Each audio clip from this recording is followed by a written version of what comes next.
Digha road पर हैं। पटना से दीघा तक जाने वाली ये सड़क ऑन स्पॉट है। आज हमारा गंगा का दियारा।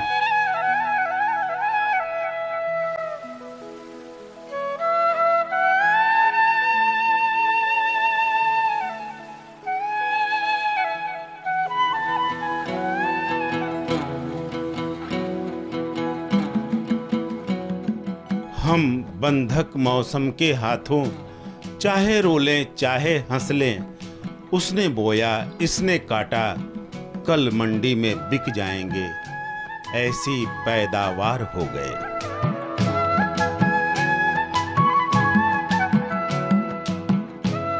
दियारा यानी मिट्टी के दिए जैसा। गंगा का वो निचला भूभाग जो बाढ़ के दिनों में समा जाता है गंगा के पेट में। गंगा की लहरों से बनती बिगड़ती एक दुनिया। गंगा की रेत से बसती नई बस्तियां। पल पल बदलता भूगोल, और इस भूगोल के साथ बदलता है तकरीबन 5 लाख इंसानों का भाग्य। दियारा की जनता के छोड़ करके अगर किसी दूसरे आदमी को प्रतिदिन 1 लाख रुपया दिया जाए और कहा जाए कि दियारा में रहो और दियारा में नाव की सवारी करो, तो कोई तैयार नहीं होगा, क्योंकि लाख रुपया जिंदगी से बहुत छोटा पड़ जाता है। ये दास्तां है दियारे की, एक ऐसी दास्तां जहां नियति से लड़ना ही है लोगों की तकदीर।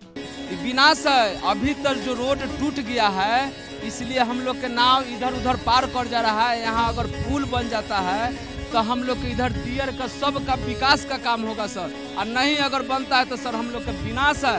कोई साधन यहाँ नहीं है सर, हर चीज से हम लोग हैं।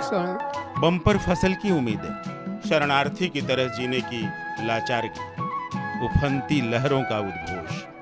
ये दियारा है जहां किसी के पांव के नीचे की जमीन कब खिसक जाए कोई नहीं जानता।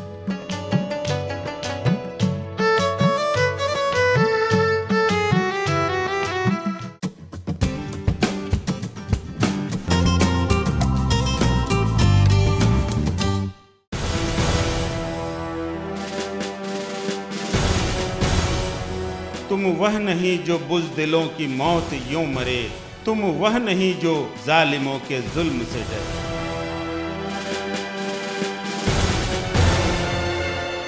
वो तुम ही थे जो इनकलाब लेके चले थे, आजाद आदमी का ख्वाब लेके चले थे, हर जोर जुल्म का जवाब लेके चले थे। क्या सर्द पड़ गई है रगों में लहू की धार।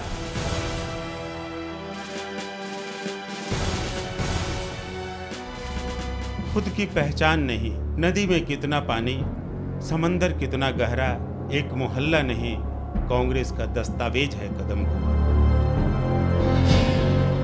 राजनीति का अखाड़ा रहा है कदम कुआं। गुलाम भारत से गणतंत्र भारत तक की बड़े राजनीतिक भूचाल का गवाह है कदम कुआं।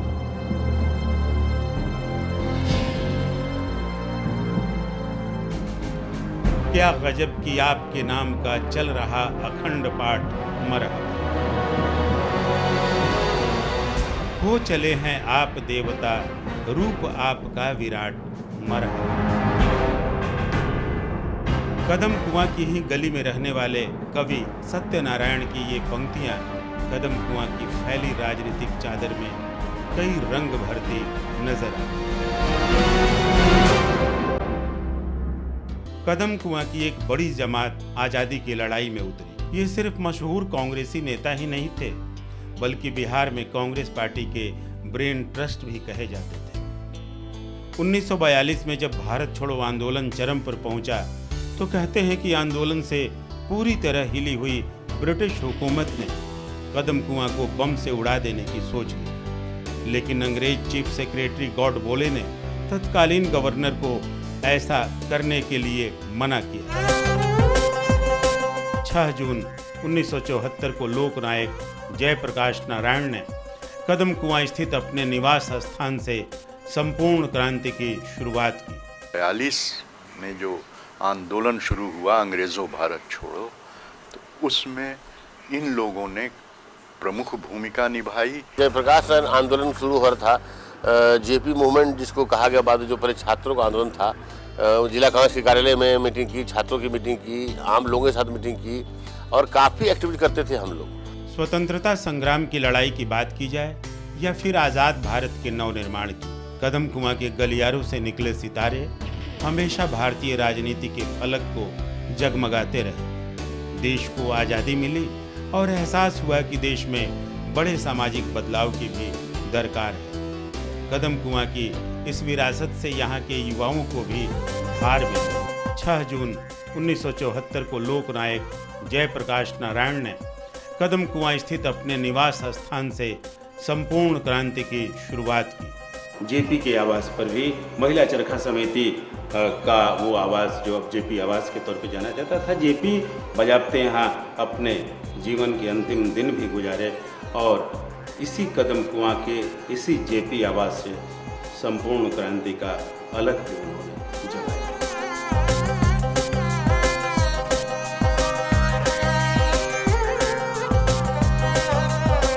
पटना में एक पूरा अतिक्रमण का मसला है, तो कांग्रेस मैदान भी अतिक्रमण से बचा नहीं है। कांग्रेस मैदान का अब कैसा कैसा उपयोग होने लगा है।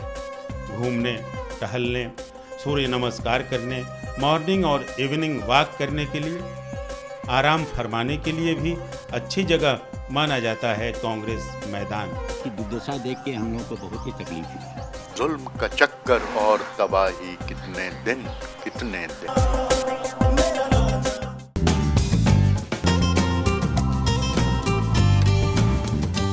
क्या जानते हैं आपकी झुग्गियों का भी होता है कोई अपना देश?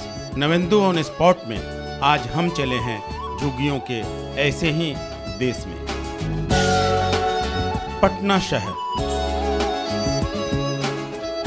पटना शहर में आधुनिकता है, चौड़ी चौड़ी सड़कें हैं, संकरी संकरी गलियां हैं, बाजार है, अट्टालिकाएं हैं, बड़े बड़े अपार्टमेंट हैं, बहुत कुछ तो है पटना में, आधुनिक पटना।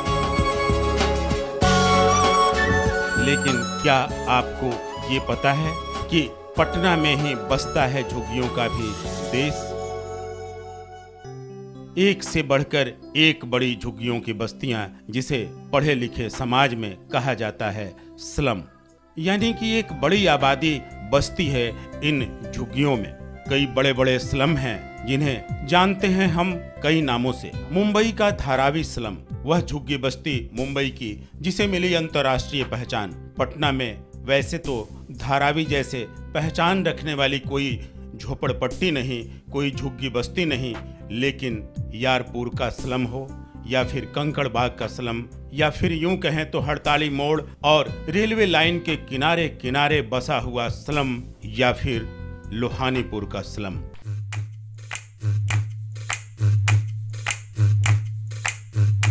इन नौनिहालों को तो देखिए।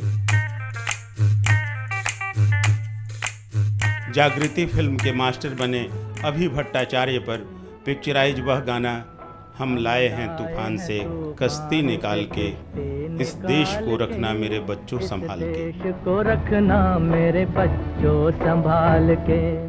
लेकिन यहाँ तो है उल्टी बात। आलम ये कि इन बच्चों को तो पहले संभाले कोई, तब तो ये संभालेंगे देश। यहाँ कुछ घर द्वार नहीं था और धीरे धीरे आदमी बढ़ने लगा, जंगल काट काट के झोपड़ा झोपड़ी।